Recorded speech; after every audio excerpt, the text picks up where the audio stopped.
Second video. That's actually a little wild. I will say that the one thing I do hope to make better is kind of just the flow of the video. And also, I don't plan on making hour and a half long videos often. Yeah, but with that said, hopefully this video is a little bit better, a little bit easier to watch. Anyway, I finished the Pragmata demo.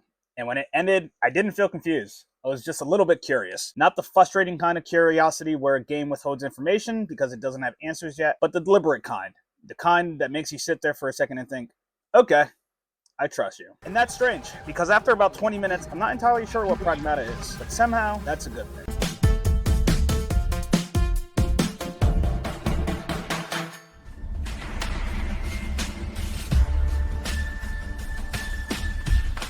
What's up, everyone? Welcome back to GameScope, where we don't just ask, is it good? We ask, is it worth your time? This is my thought on the Pragmata. Yes, there we go. Let's move. Not a full review, not a verdict, but an honest read on what Capcom is trying to do here, and whether that vision is landing so far. And I want to be clear right from the jump. This demo doesn't try to impress you with explosions or spectacle. It's trying to earn your trust. One thing I noticed immediately is that I never checked the time. I hit record, played, and waited for a natural lull, and instead, the demo escalated until its final boss fight around the 15-minute mark. The pacing felt intentional. If this demo had ended before the boss fight, I think my opinion would be very lower. Including it shows confidence. It says, no, this is an action-adventure game. Let us show you. And when that fight ends, the demo ends shortly after. No overstaying its welcome, no dragging things out. It felt complete. The biggest emotional spike for me didn't come during combat. It came after. There's a quiet moment where Hugh shows Diana how to high-five. That's it. No dialogue dump, no cinematic monologue, but in that tiny gesture, the game tells you everything you need to know.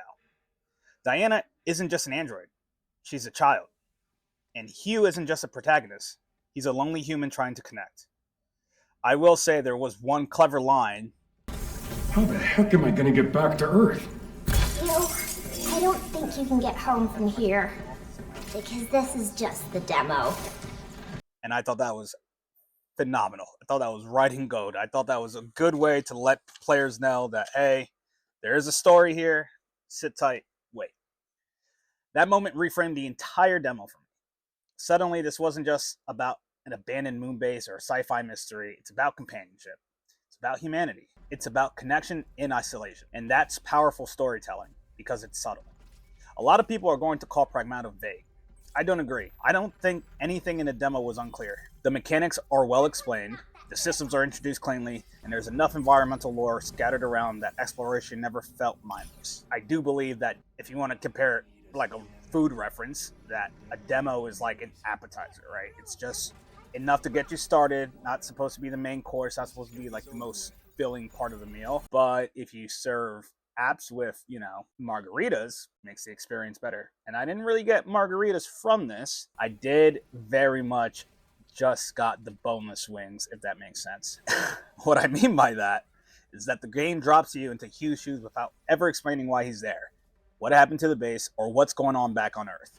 But here's the key distinction. I didn't feel confused.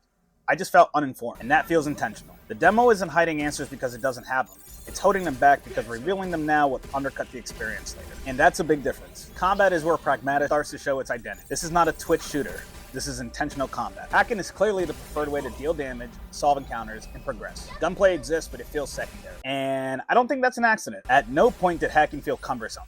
Shooting and hacking actually work hand in hand, and the game is clearly designed around using both. That said, the balance is noticeable. Most of the damage comes from hacking. The gun feels like it exists just to justify Hugh as a playable character. That doesn't make it bad, but it does raise a question. Is this an action game where shooting is intentionally not the star? If that balance evolves and deepens over time, great. If it doesn't, some players may just not stick around to find out. Right now it works, but it's something to watch. The boss fight is the demo's most confident moment. It's tough, demanding, and it forces you to engage with the systems you learn. When I beat it, I didn't feel clever, I felt relief. And that's not a criticism, it's an observation. Right now, success feels more about execution than expression.